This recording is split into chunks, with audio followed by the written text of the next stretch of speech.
ओम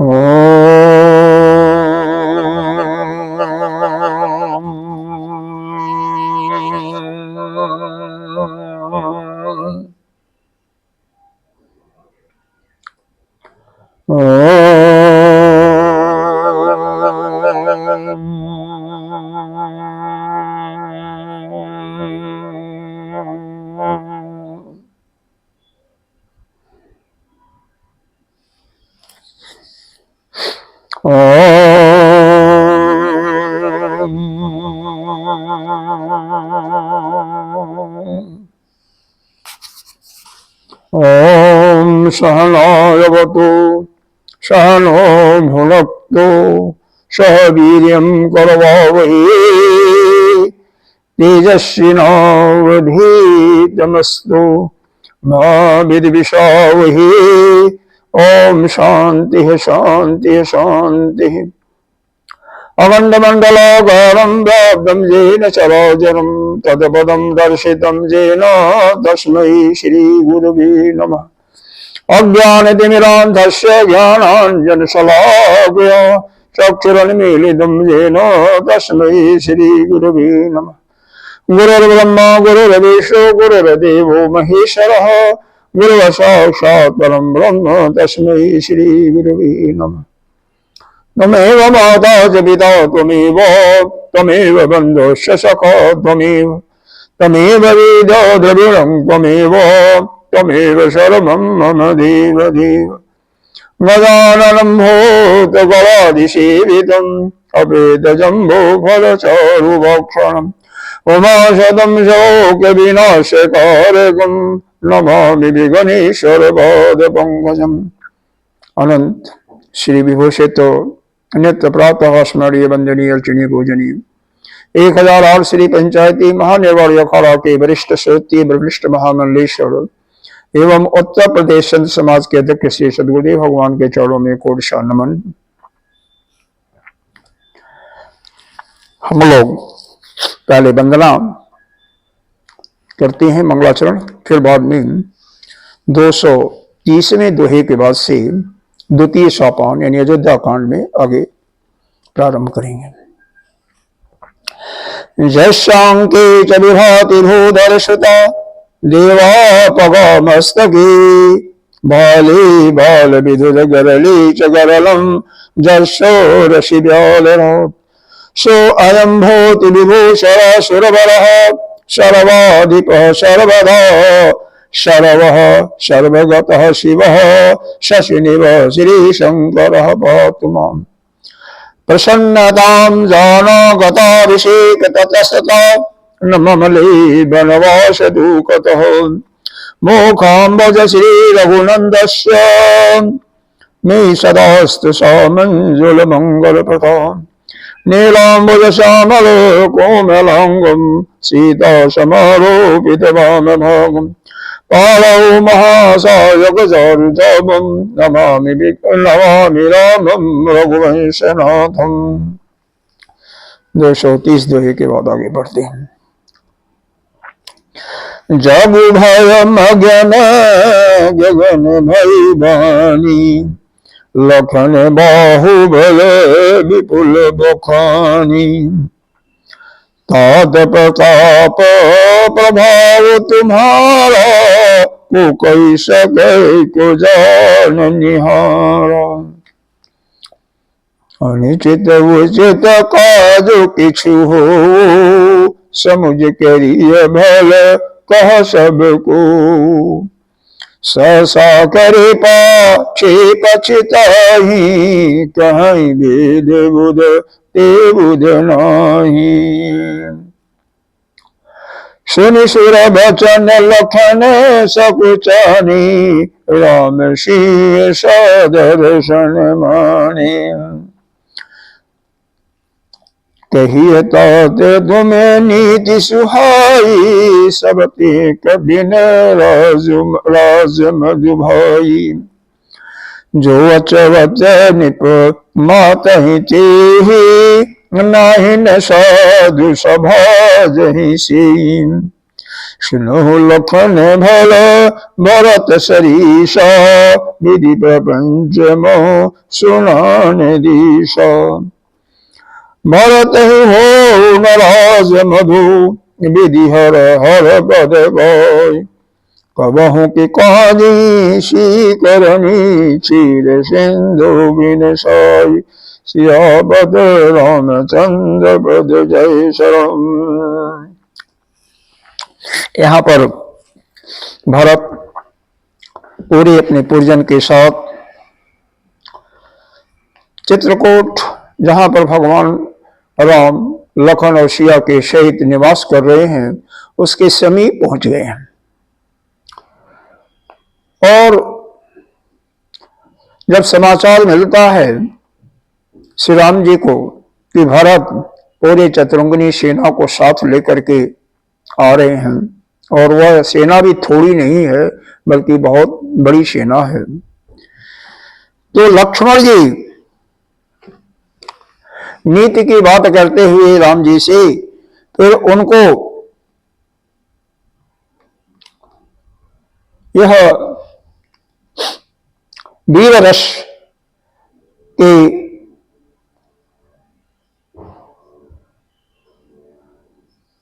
एक प्रकार से युक्त हो जाते हैं, जैसे कोई सोते से जाग उठा हो और वह सिर पर जटा बांध करके तरकस को कस लेते हैं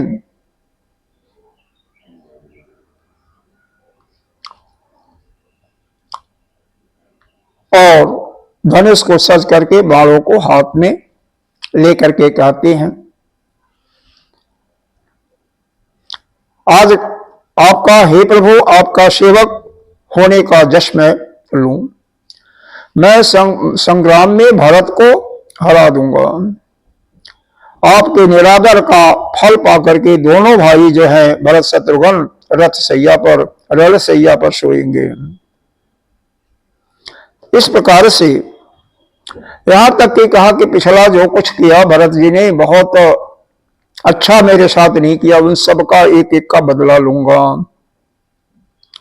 तो मारो राम दुहाई, हे राम मैं आपकी सौगंध खाता हूं, उन्हें युद्ध में अवश्य मारूंगा, छोड़ूंगा नहीं।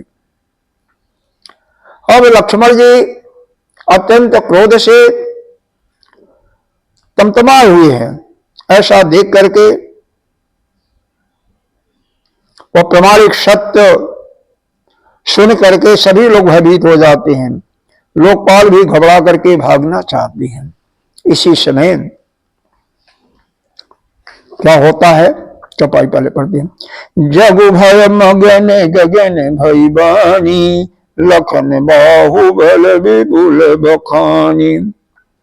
पूरा संसार पूरा जगत भय में डूबा गया, डूबा हुआ।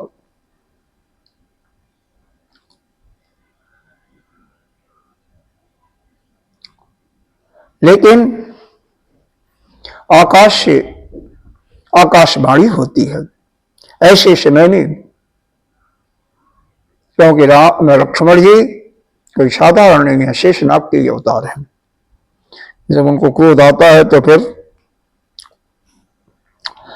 पूरे दुनिया को हिला देते हैं। आकाशवाणी हुई कि हे लक्ष्मण, तुम्हारे बाहुबल की प्रशंसा किसको नहीं मालूम है, यानी बहुत ही उच्च कोटि की आप योद्धा हो। तुम्हारा प्रताप जो है सभी को मालूम है।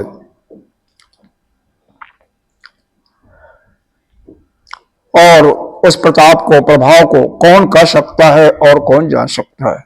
अर्थात जो आपके पास प्रताप है, बल है, उसका वर्णन नहीं किया जा सकता है। सभी लोग उसका वर्णन नहीं कर सकते हैं।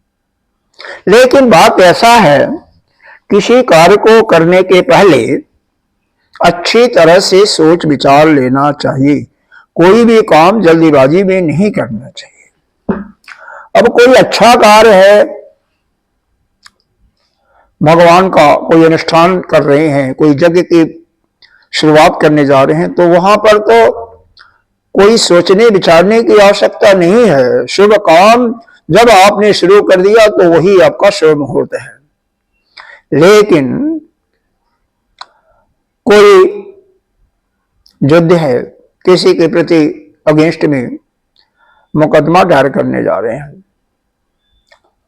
पुलिस में रिपोर्ट लिखाने, तो इन सब चीजों में बहुत सोच विचार करके ही करना चाहिए। यही यहां पर आपको बताया जा रहा है कि अनुचित उचित काज कुछ होयु समुझ करिय भल कह सबको। जो भी काम हो उसका क्या लाभ होगा, क्या हानि होगा, उस काम को करने से उचित होगा या अनुचित होगा, इसको अच्छी तरह से समझ लिया जाना चाहिए। अचानक के लिए आप काम कर दोगे तो बाद में पछताना पड़ेगा। जैसे लक्ष्मण जी तो युद्ध के लिए तैयार हो गए थे और लक्ष्मण जी के लिए आकाशवाणी हो रही है, कहीं वेद बुध थे बुध नहीं। किसी काम को करके जल्दी में करने से पछताना पड़ता है, और ऐसे जो जल्दी में कार्य करते हैं वो बुद्धिमान पुरुष नहीं होते हैं। अब यह नहीं बताया गया कि मूर्ख हो, लेकिन इसका मतलब यही है कि आप जल्दीबाजी में काम करने जा रहे हो तो यह मूर्खता से कम नहीं है। शनि सूर्य अब देवताओं के वचन को सुन करके लक्ष्मण जी संकुचित हो जाते हैं, संकोचित हो जाते हैं, और रामचंद्र जी और सीता जी का उन्होंने बहुत आदर के साथ सम्मान किया। कहता तुम नीति सुहाई सब ते कदिन राज मधु भाई। भगवान राम कहते हैं कि हे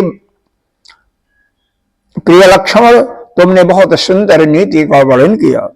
सबते कठिन, इस संसार में राज का जो मद है वह सबसे ही भयंकर है, सबसे कठिन है। कौन इस राज्य का मद से प्रभावित नहीं हुआ है? जैसा कि पीछे बताया भी गया था, त्रिशंको, इंद्र, सहस्रबाहु, नहोशो,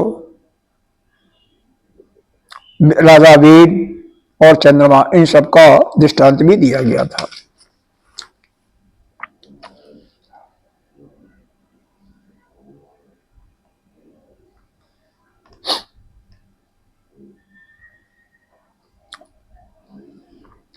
जो अचवत निपमात ही ते नाहिन साधु सभा जही से।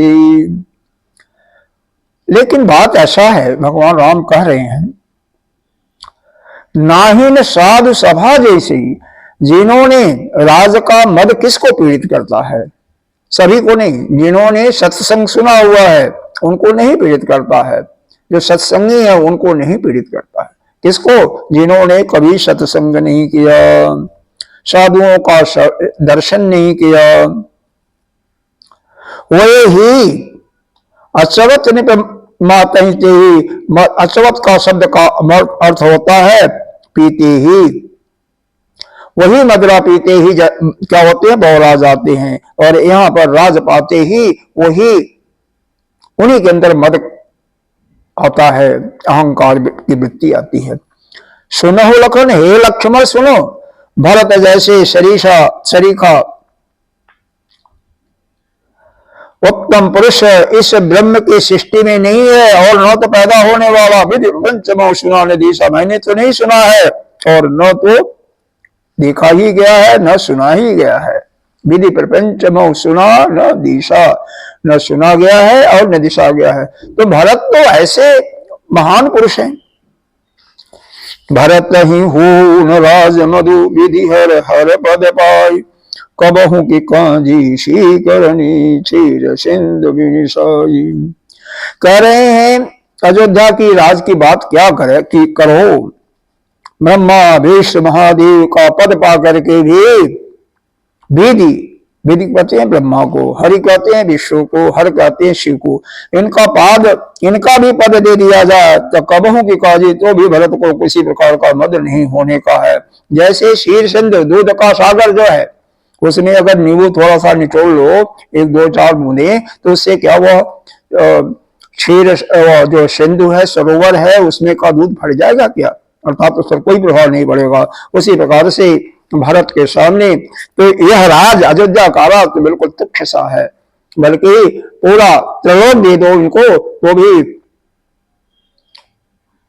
इनके किसी प्रकार का, इनके अंदर किसी प्रकार का कोई अहम आने की, मद आने की कोई प्रश्न ही नहीं उठता। क्योंकि पूरे सृष्टि में यह जो ब्रह्मा की सृष्टि है, भरत जैसे शरीर का तो कोई न देखा गया न सुना गया। आगे का विवरण देखिए, पढ़ते हैं पहले।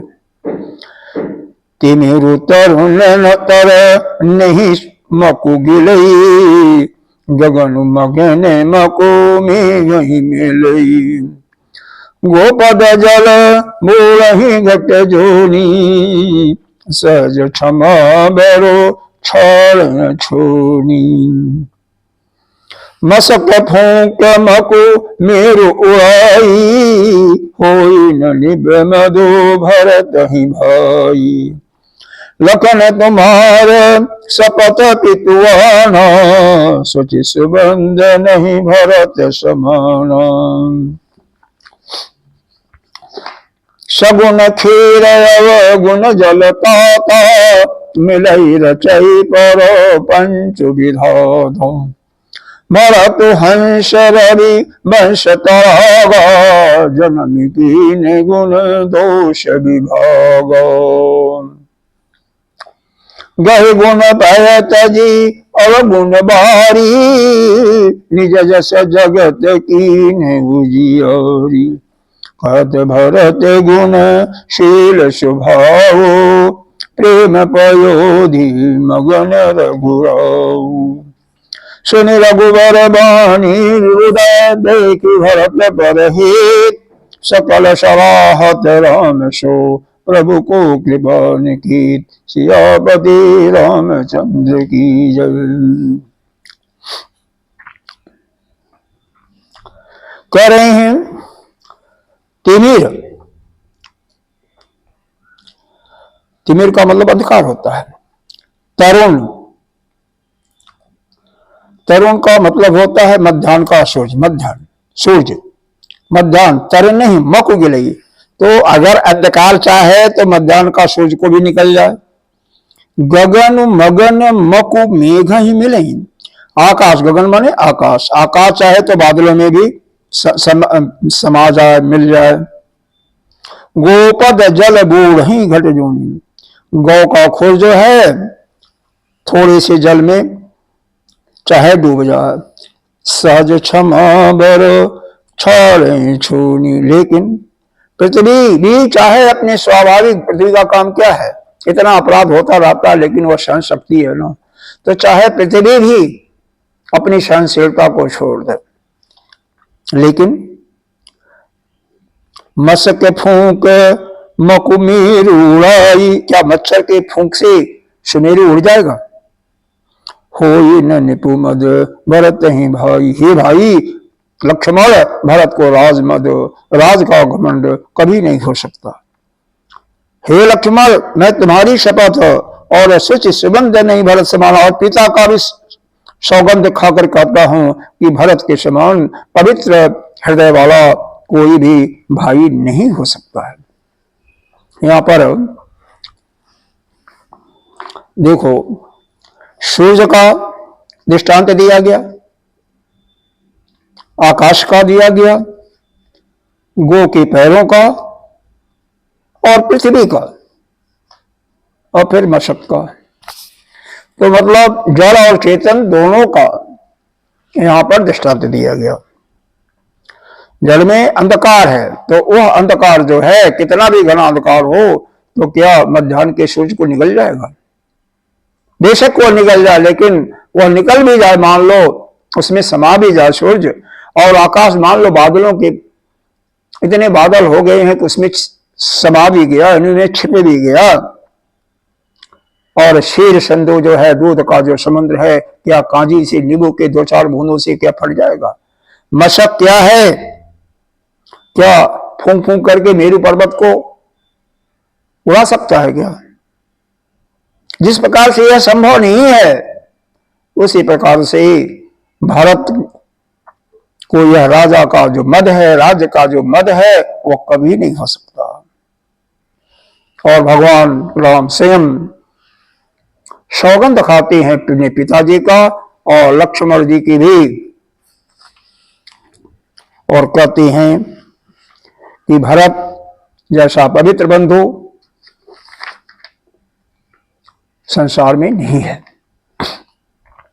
आगे बताते हैं, सगनु खीर गुण जलुता मिलई रचई परे मंच विधाता। हे तात, हे भाई लक्ष्मण, यह सगुण खीर, खीर जो बना हुआ है उसमें मीठा डाल दिया क्या जाएगा तो और मधुर हो जाएगा ना, तो उसी करें सगुण खीर, गुड़ सहित खीर। और अवगुण जल ताता, और अवगुण रूपी जल को मिला लो, जल में मान लो कुछ अवगुण मिला दो। तो इस दृश्य को जो रचता है, मतलब कहते हैं यह सृष्टि का निर्माण कैसे हुआ है, तो यह पंच महाभूतों से माना जाता है। शास्त्रों ने बताया, वेद ने, कि यह पृथ्वी, अरे ऊपर से लीजिए, आकाश, वायु, तेज, जल और पृथ्वी से बना हुआ है, इसी से बना हुआ है ना। और यह जो जीव है ना, यह सब शरीर उसका क्या है, जड़ है, जो पंच महाभूतों से बना हुआ है। और उसके अंदर जो चेतन बैठा हुआ वह क्या है, वही आत्मा है, परमात्मा का रूप है, परमात्मा ही है। तो उसी को लेकर के कह रहे हैं, हे तात, यह जो गुण रूपी दूध है, जो दूध अमृत समान होता है, तो दूध और पानी जो कि अवगुण ही अवगुण है, दोनों को अगर एक में मिला दीजिए, और इसी को मिला करके यह जगत की रचना हुई है। हालांकि दूध और पानी कहने का मतलब यह है कि यहां पर अच्छा और बुरा दोनों को ले लीजिए, जड़ को और चेतन को। परंतु भरत हंस रविवंश तड़ागा, भरत जो है क्या है, सूर्यवंश, रविवंश मतलब सूर्यवंश रूपी तालाब में, तालाब माने तालाब में क्या है, हंस का, हंस रूपी मनुष्य का जन्म पा करके या क्या कि जन्म कीन गुण दोष विभागा। जैसे जल और दूध मिला हुआ है, एक हंस है, उसको दोनों को अलग अलग कर देता है। हंस एक नहीं रखता, बल्कि दोनों को, जल को अलग करके, दूध को अलग करके, दूध को पी जाता है और जल को वहीं पर छोड़ देता है। तो जैसे हंस जल चेतन को अलग कर देता है, दूध और जल को, उसी प्रकार से भरत जो है, यह जल और चेतन को अलग करने वाले, अलग करने में सामर्थ्य रखते हैं। उनके अंदर इतनी सामर्थ्य है कि वह जड़ चेतन को अलग करके देखते हैं, गुण और दोष को अलग अलग करके देखते हैं। उन्होंने दोनों का अलग अलग विभाग कर दिया। जहि गुण परत जी अवगुण बारी, निज जस जगत कीन उजियारी। भरत जी ने क्या किया कि जो गुण रूपी दूध था उसको ग्रहण कर लिया और अवगुण रूपी जो जल था उसको त्याग दिया, और ऐसा करके अपना, अपने जस से क्या किया, निज जस जगत कीन उजियारी, अपने जस को पूरे विश्व में फैला दिया। कहत भरत गुणशील शुभाऊ, प्रेम पयोधि मगन रघुराव। भरत जी का गुणशील और स्वभाव को कहते कहते रघुनाथ जी प्रेम समुद्र में मग्न हो गए, यानी प्रेम के वशीभूत हो गए। यानी उनका शरीर बिना शरीर के हो जाता, जैसे वह प्रेम में ही डूब गए, ऐसा हो जाता। तो भारत की यहाँ पर बहुत बड़ी महिमा का वर्णन किया हुआ है। उनका उपमा दिया गया हंस से। जैसे हंस विवेकशील होता है, क्षीर और दूध को अलग कर देता है, वैसे ही भरत गुणों को अलग कर दिया, गुण को अलग करके अपना लिया और दूध को, अवगुण जो है उसको छोड़ दिया, उसको त्याग दिया। यही बंधुओं, अपने यह जो आपका शरीर है, जीव है, इसके अंदर अवगुण और गुण दोनों मिले हैं। अवगुण रूपी या पंच महाभूत मिले, जिनसे यह शरीर और अंतःकरण का निर्माण हुआ है। और इसके अंतर हृदयाकाश में बैठा हुआ वही जो परमात्मा वही आत्मा के रूप में विराजमान है, चेतन वही शक्ति है, और उसी की शक्ति से यह जो जीव बना है, जल से बना है, यह चलने लगता है, काम करने लगता है, खाता पीता सब पच जाता है। अगर वह चेतन चला जाए तो यह जीव क्या करेगा? इसकी बस का तो कुछ नहीं है। उसी के शक्ति से, यानी उस परमात्मा की शक्ति से ही यह कार्य करता है। तो यदि आप भरत जैसे चेतन और जड़ को अपने ही अंदर अलग करने में जब आप सक्षम हो जाते हैं, उस समय यह जगत आपको स्वप्नवत दिखाई देता है। यह जगत की केवल प्रतीति होती है, वास्तव में जगत उस समय मिथ्या ही दिखाई पड़ेगा, है मिथ्या और मिथ्या दिखाई पड़ेगा। लेकिन जब तक आप गुण और अवगुण यानी जड़ और चेतन को अलग करने में असमर्थ होंगे, तभी जाकर के यह आपको जगत की भांति होती है, जगत का भान होता है। नहीं तो वास्तव में जगत नाम की कोई वस्तु है ही नहीं है। सुबह के सत्संग में मतलब बताया था कि किसी जीव की उत्पत्ति ही नहीं हुई है, जैसा कि मांडव्य उपनिषद में वर्णन किया गया। गौड़पादाचार्य ने अपने कारिका में लिखाया है, न कश्चित जायते जीव संभव अस्य निवेद्यते एतत् परमं सत्यम अत्र किंचित न जायते। किसी जीव की उत्पत्ति नहीं होती है। तो यह हमें अज्ञान के फलस्वरूप ही यह जगत भाषित हो रहा है। हमारी अपने ही मन की इच्छाएं, वासनाएं यह जगत को संसार का रूप धारण करके उसमें हम नाना प्रकार के वस्तुओं के क्षणिक सुख में, सुख के माया जाल में कहिए फंस जाते हैं और इस जन्म मरण के बंधन से मुक्त होने में असमर्थ हो जाते हैं। जिस साधक को विवेक हो जाता है, यानी जड़ और चेतन या गुण और दोष उसको अलग अलग करने में सामर्थ्य हो जाता है, उसको शक्ति आ जाती है, तभी जाकर के उसको इस वेदांत उसके हृदय में ग्राह्य होता है। वेदांत, तुलसीदास जी बहुत गंभीर वेदांत की चर्चा कर रहे हैं।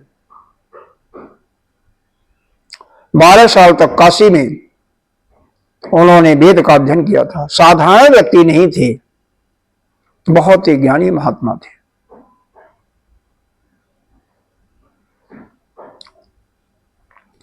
और तत्वबोध के अंदर, आत्मबोध के अंदर, यानी चूड़ामणि में भी इसका स्पष्ट वर्णन है। जगत गुरु शंकराचार्य जी ने लिखा है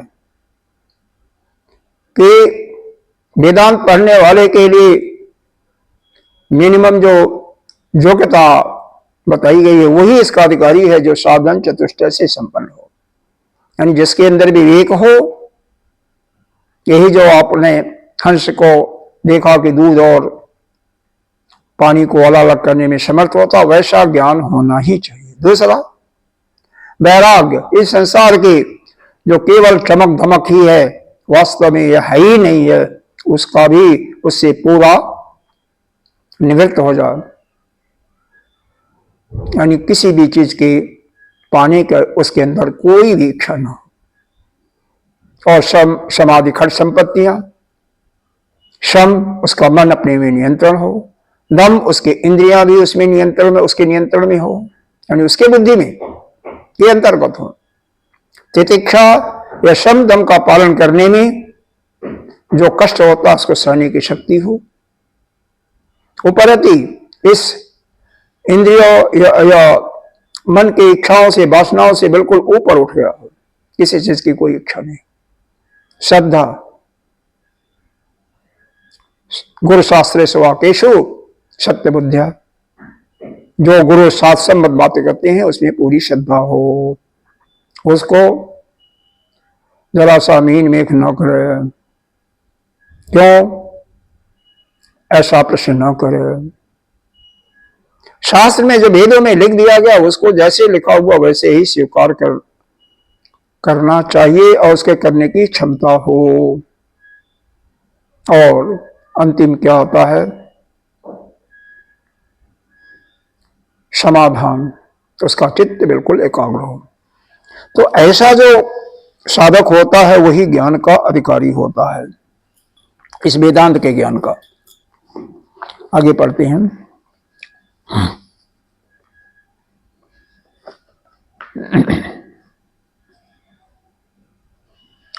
सुन रघुबर बानी विबुध देखी भरत परहित, सकल सराहत राम सो प्रभु को कृपा निकित।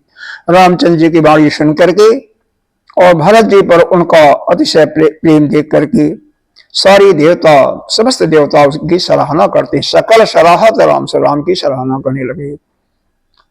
रामचंद्र जी के समान कृपा का धाम और कौन हो सकता है, कृपा निकित और कौन हो सकता है, नहीं रामचंद्र जी ही कृपा के धाम हैं। आगे पढ़ते हैं। जौन होत जग जनम भरत को, सकल धर्म धुर धरनी धरत को। कवि कुल अगम भरत गुण गाथा, को जाने तुम बिनु रघुनाथ। लखन राम सिंह सुनि सुर बानी, अति सुख लहो न जाई बखानी। यहाँ भरत सब सहित सहाय, मंदाकिनी पुनीत नहाई। सरित समीप राख सब लोग, मांगी मातु गुर सचिव नियोग। चले भरत जहाँ सिय रघुराई, साथ निषादनाथ लघु भाई। समझ मातु कर तब सको चाही, करत कुतर्क कोटि मन माही। राम लखन सिय सुनि मम नाउ, उठ जनि अनत जाहि तजि ठाउ। मातु मते महु मानि मोहि, जो कछु करहि सथोर।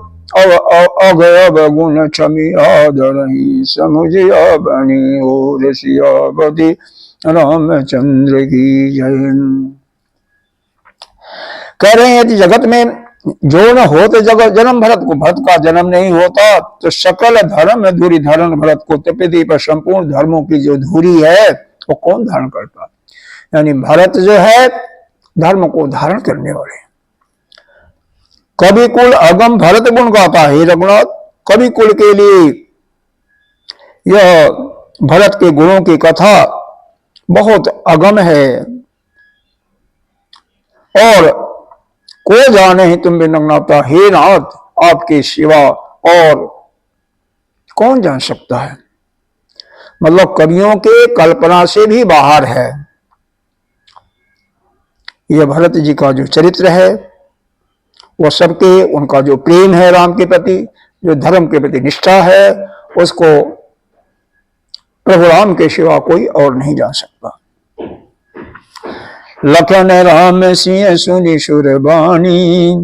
लक्ष्मण जी, राम और सीता जी देवताओं की वाणी सुन करके बहुत सुखी हुए। अति सुख लहऊ निजाय बखानी। इतना सुख उनको आनंद मिला जिसका वर्णन नहीं किया सकता। यहाँ भरत सब सहित सहाय, और यहाँ पर भरत जी सारे समाज के साथ नदी में, मंदाकिनी नदी जो वहां पर बह रही है उसमें स्नान किया। देखिए तुलसीदास जी की अपनी महिमा है। जब भरत और राम की चर्चा होती है तो वह भरत के पास भरत को अपना घर मानते हैं और राम को अलग मानते हैं। और जब राम और रावण की बात होती है तो राम को अपना मानते हैं और रावण को परा मानते हैं। तो वहां पर राम रावण के जहां पर वृतांत है तो राम की जगह यहां लिखते हैं कि यहाँ, और रावण की जगह वहां या यहाँ वहां। लेकिन जब भरत जी का चर्चा होती है, भरत जी राम के बीच में, तो भरत को यहां लिखते हैं और राम के लिए वहां लिखते हैं। तो यहाँ पर भरत शब्द आया है, भरत की बात कर रहे हैं तो यहां पर बात हो गई। तो यहाँ पर यानी जहां पर तुलसीदास जी भरत के साथ विराजमान है, इसलिए कह रहे हैं यहाँ और यहाँ पर भरत जी ने सारे समाज के साथ उस पवित्र नदी में स्नान किया। सरित समीप राखी सब लोग, और सभी को नदी के पास ही ठहरा करके माता मांग मात गुरु सचिव नियोग, माता गुरु और मंत्री की आज्ञा मांग करके जहां पर राम और लक्ष्मण सीता जी थे वहां पर चलते हैं। कैसे? साथ निषाद नाथ लघु भाई शत्रुघ्न और निषाद को लेकर के वहां पर चलते हैं। आगे समझे मातु करत बस कुचाही, करत कुचर के कोटि मन माही। माता के करनी को समझ करके याद करके सकुचाते हैं, सकुचाही, और करोड़ों प्रकार के कुतर्क करते हैं। करत कुतर्क कोटि, मतलब करोड़ों प्रकार के उनके मन में कुतर्क आता है। राम लखन सिय सुनि मम, राम जी का, राम लक्ष्मण और सीता का नाम सुन करके, मेरा नाम सुन करके कहीं दूर न चले जाऊं। उठ जनि अनत जाहि चल जाऊं। मन में थोड़ी सी चिंता आ जाती है कि कहीं उनको यह मालूम हो गया कि भरत आ रहा है, तो क्योंकि मेरी माता ने बहुत बुरा व्यवहार किया, तो कहीं उसका क्रोध मेरे पर ना आ जाए और वहां से छोड़ करके चले न जाए, ऐसा उनके मन में यह विचार आता है। मातु मते बहुमानी मोहि, जो न कछु करहि सुथोर। अवगुण क्षमी आदरहि, समुझिया बनी ओर सियापति रामचंद्र की जय। मुझे माता के मत में मान करके जो भी करें सो थोड़ा है। मातु मते बहुमानी, अगर समझते हैं कि मैं माता के ही बुद्धि के साथ हूं तो जो करें सो थोड़ा है। अगर अवगुण क्षमी आदरहि, पर भगवान ऐसे नहीं है, वो आगे अवगुण समस्त अवगुणों को, मेरे अवगुणों को और पापों का करते पाप को, वो सबको क्षमा करके आदर ही, मेरा आदर ही करेंगे। क्यों? क्यों? वो जानते हैं कि मैं यानी भरत, मैं राम का ही हूं, मैं उन्हीं का हूं, तो ऐसा समझ करके मेरे सभी अवगुणों को और पापों को वह ध्यान में नहीं देंगे, यानी उसको क्षमा करके मेरे को सम्मान ही देंगे। आगे पढ़ते हैं।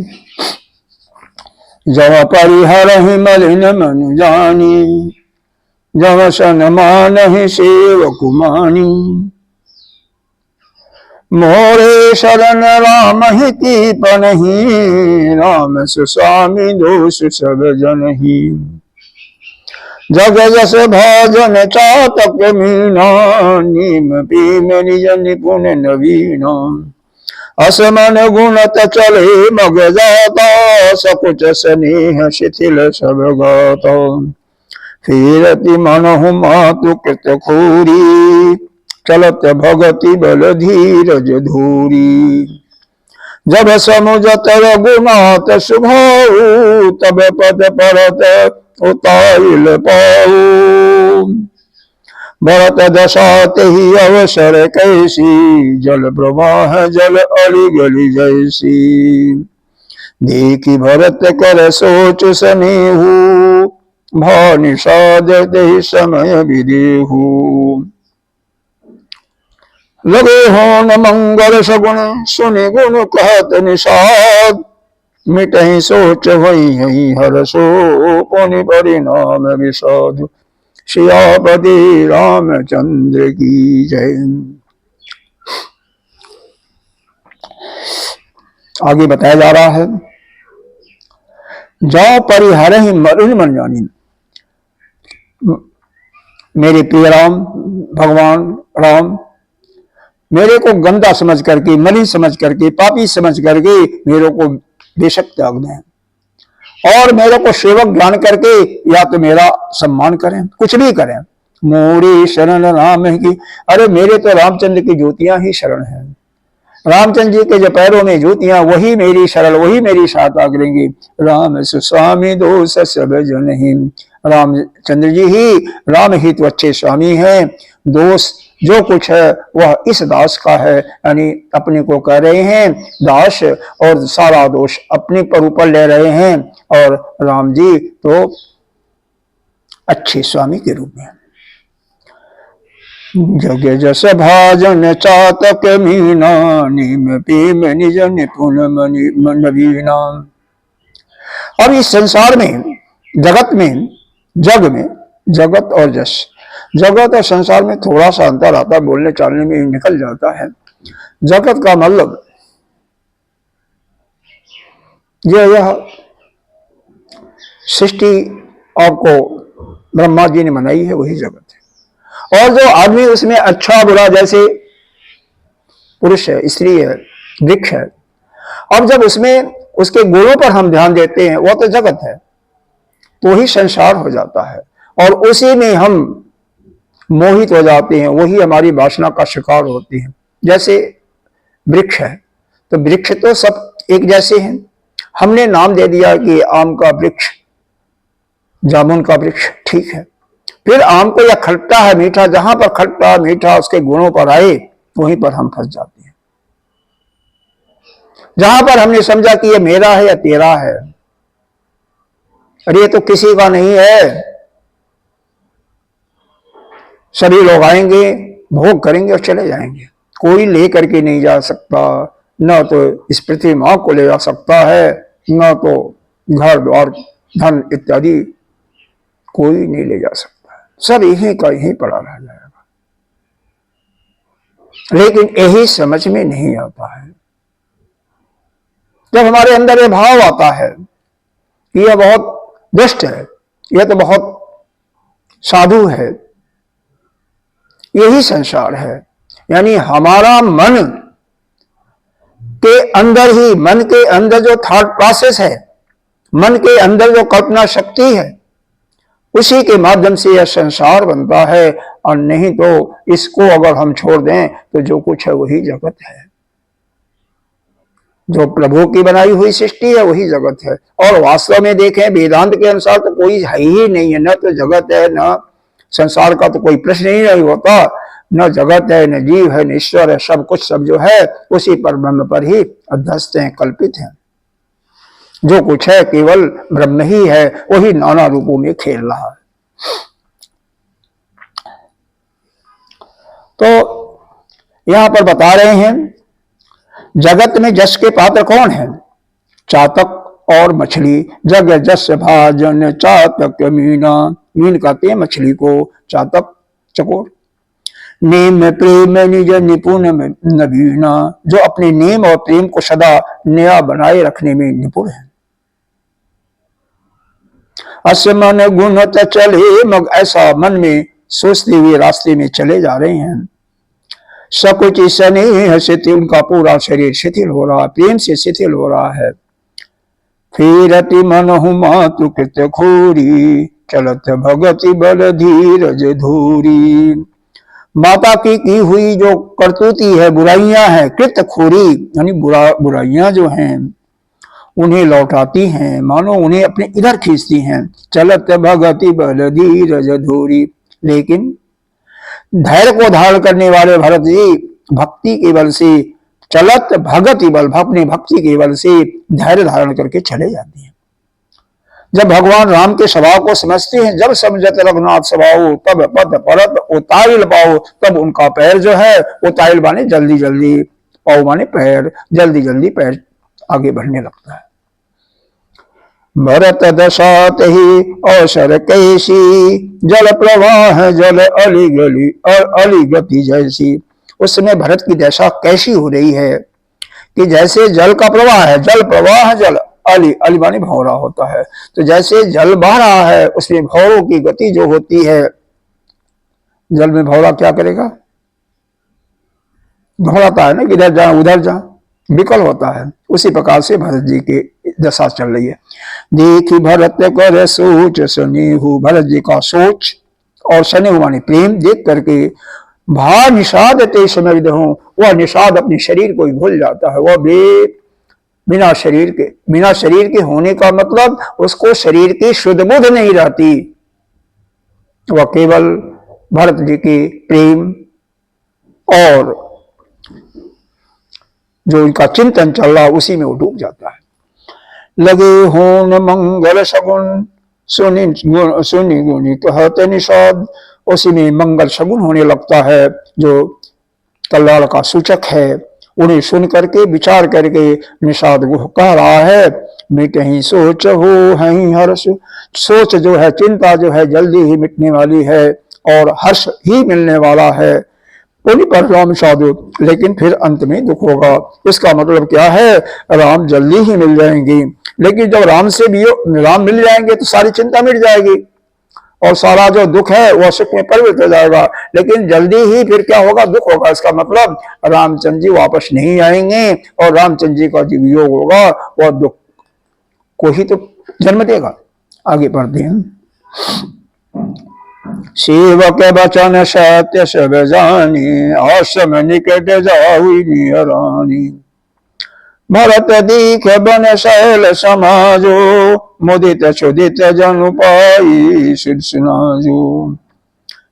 इति भीति जनु प्रजा दुखारी, त्रिविध ताप पीड़ित ग्रह मारी। जाई सुराज सुदेश दुखा सुखारी, हो ही भरत गति तहि अनुहारी। राम वास बन संपति भ्राजा, सुखी प्रजा जनु पाई सुराजा। सचिव विराग विवेक नरेशो, विपिन सुहावन पावन देशो। बट जम नियम शैल राजधानी, शांति सुमति सुति सुचि सुंदर रानी। सकल अंग संपन्न सुराहु, राम चरण आश्रित चित चाहु। जीति मोह महिपाल दल, सहित विवेक भुआल।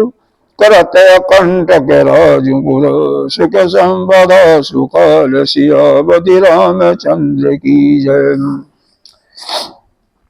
सेवक का वचन सुन करके, यानी निषाद गुह का वचन सुन करके उन्होंने सत्य जाना भरत जी ने, और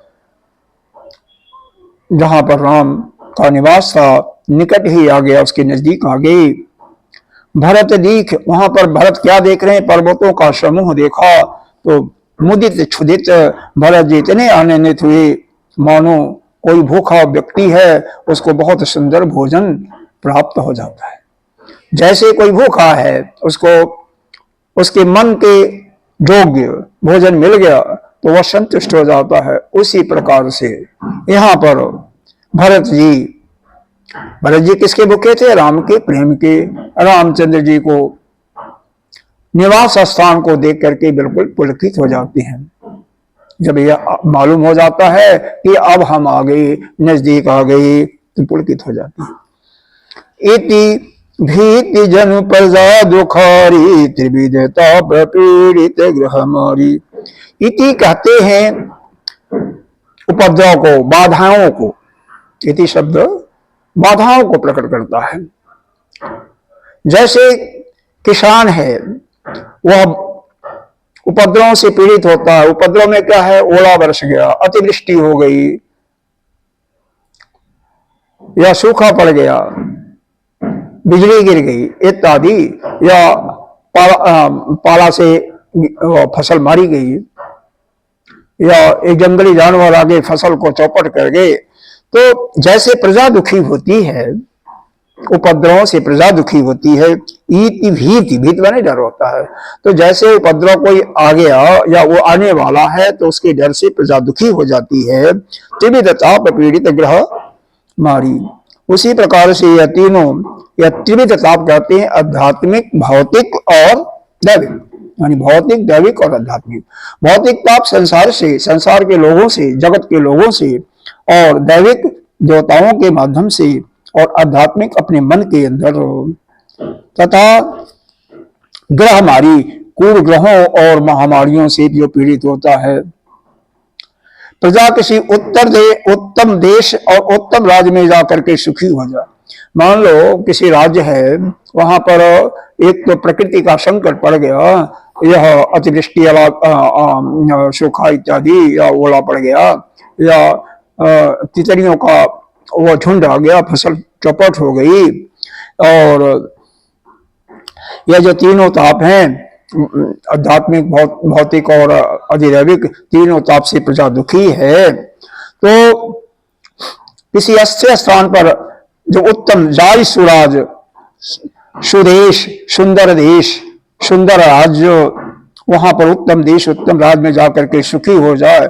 भवो ही भरत गति से अनारी, तो जब कोई पीड़ित है, कहीं से परेशान है कोई, और अच्छे देश में चला जाए, अच्छे राज में चला जाए, तो वहां पर जा करके वह सुखी होता है, सुख का अनुभूति प्राप्त करता है। इसी प्रकार से भरत की दशा हो रही है, उसी प्रकार से हो रही है जैसे कोई या तीनों प्रकार के तापों से जो व्यथित प्राणी है, प्रजा है, वह किसी अच्छे देश, अच्छे राज्य में जाकर के सुख की अनुभूति करती है। उसी प्रकार से यह भरत जी जो राम के वियोग में दुखी थे, और वह राम आने मिलने वाले हैं, उनके आश्रम के नजदीक आ पहुंचे हैं, तो उनके अंदर सुख का, बहुत बड़ी सुख की उत्पत्ति होती है, यानी सुखी प्रतीत होती है।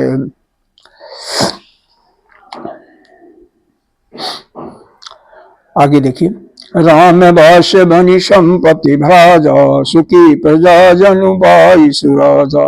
रामचंद्र जी के निवास से राम बाश बन संपत्ति भाजा, वन की संपत्ति कैसे सुशोभित हो रही है उसका वर्णन किया जा रहा। सुखी प्रजा जनु पा, जैसे कोई अच्छा राजा को पा करके प्रजा सुखी होती है, उसी प्रकार से जो जंगल है, वन है, भगवान राम को प्राप्त करके सुखी हो रही है। कैसा है? सचिव विराग विवेक नरेशु,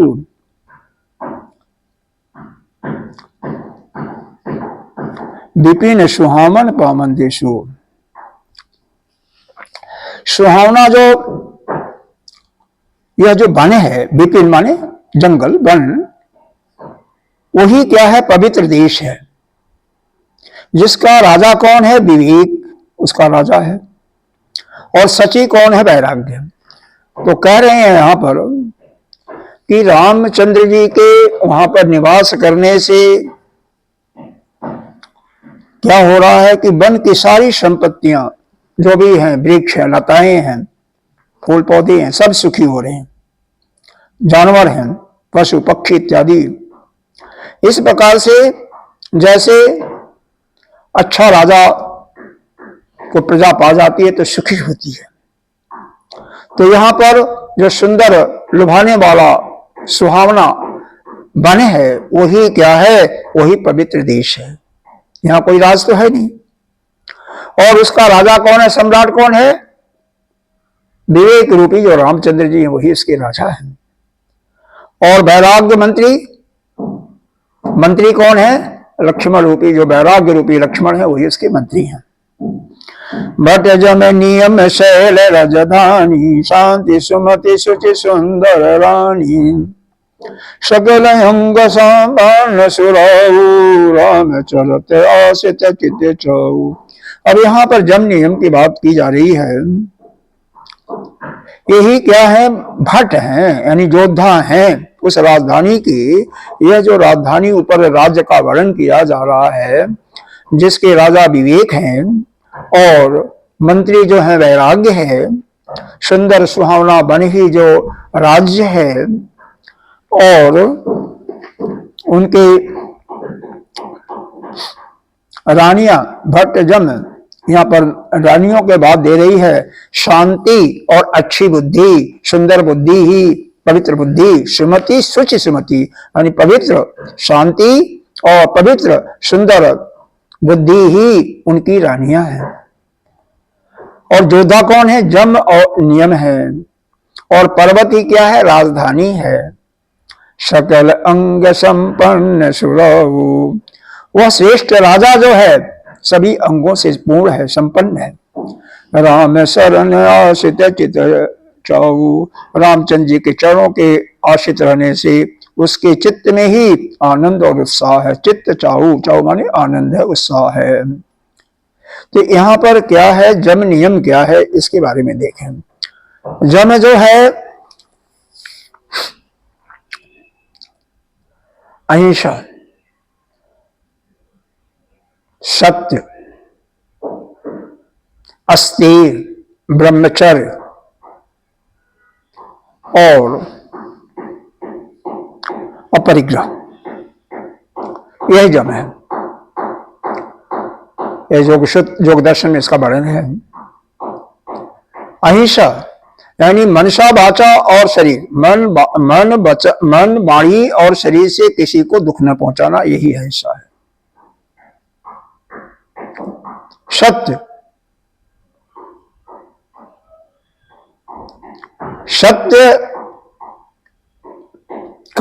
सत्य का व्रत को ही धारण करना, यानी सत्य ही बोलना। सत्य में भी जो अप्रिय सत्य है वो नहीं बोलना, जो प्रिय सत्य ही बोलना, सत्य का पालन करना। अस्ते, किसी दूसरे के सामान को मिट्टी पत्थर जैसे समझ करके उसको त्याग देना। ब्रह्मचर्य, सभी भोग वासनाओं से बिल्कुल विरक्त, केवल शरीर को जिंदा रखने के लिए जो अति आवश्यक है उन्हीं का ग्रहण करना। अपरिग्रह, केवल जरूरत के सामान को अपने पास रखना और बाकी जो जरूरत के सामान नहीं है, जैसे आपको 2-3 कपड़े की जरूरत है तो बाकी कपड़े ज्यादा हैं तो उनको बांट दो, गरीबों में बांट दो। नियम के अंदर आता है, पहला आता है शौच, दूसरा आता है तप, तीसरा संतोष, चौथा स्वाध्याय और पांचवा ईश्वर प्रणिधान। जो यह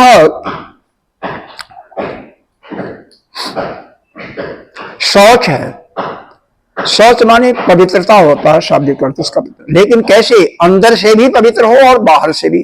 तो बाहर से सभी स्नान करके, अच्छा कपड़ा लगा कर, पहन करके, तेल फुले लगा करके, तेल क्रीम इत्यादि लोग सुंदर दिखते हैं, लेकिन अंदर में जो राग दोष, लाभ मोह क्रोध, यह जो भरा हुआ है, क्रोध लाभ मोह, क्षय जो है मत मत्सर इत्यादि, इन सबको जब तक नहीं निकले, इनका मूल है राग और द्वेष।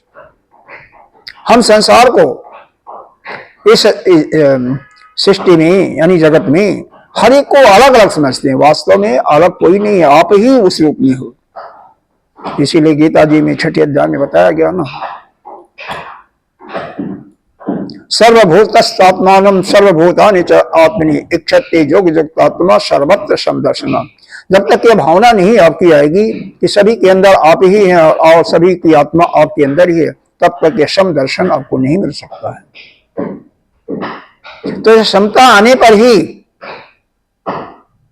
आपके हृदय से, अंतःकरण से राग और द्वेष की समाप्ति होती है। राग द्वेष समाप्त हो जाता तो काम क्रोध मद लोभ मोह सबका सत्यानाश हो जाता है, मध्य मत्सर इत्यादि का। तपस्या, तपस्या का अर्थ बहुत है। शरीर से भी तपस्या होती है, मन से भी तपस्या होती है, मन में कोई किसी प्रकार का चिंतन न हो वो भी तपस्या है।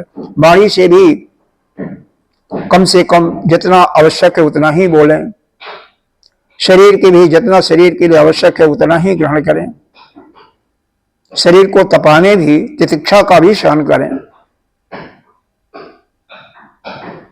तब का साधारण सा एक वाक्य में अगर समझना हो तो चाहे मन के अनुकूल हो या मन के प्रतिकूल हो, दोनों अवस्थाओं में सम रहना ही तपस्या है। संतोष, जो कुछ मिलता है रूखा सूखा उसी में संतोष करें। रूखा सूखा खाई के ठंडा पानी पियो, तो ऐसा ही संतोष है। स्वाध्याय, अपना भी अध्ययन करना कि हमारे अंदर क्या क्या कमियां थी, हमने क्या क्या 24 घंटे अंदर किया। साथ ही शास्त्रों का भी स्वाध्याय, वेदों का, उपनिषदों का, श्रीमद् भगवद गीता का, यह भी स्वाध्याय के अंतर्गत आता है। ईश्वर प्रणिधान, अपने चित्त को ईश्वर में ही लगा देना, एकाग्र कर देना, यही ईश्वर प्रणिधान है। जो कुछ है सब ईश्वरी है, वैसे जो कुछ भी दिखाई दे रहा वह ईश्वर है, ईश्वर के अतिरिक्त और कुछ भी नहीं है, यही सत्य है। तो इस प्रकार से हम आगे चलते हैं। दोहे में क्या है?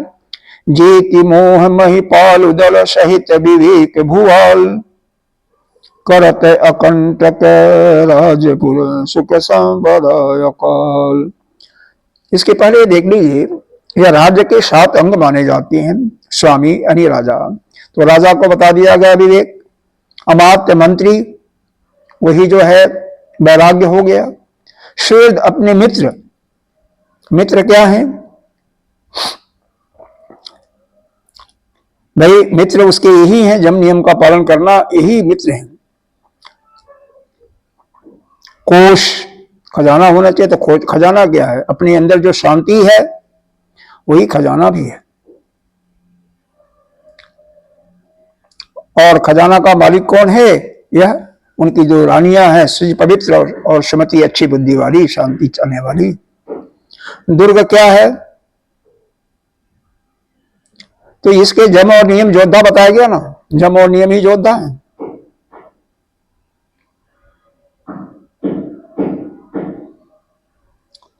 और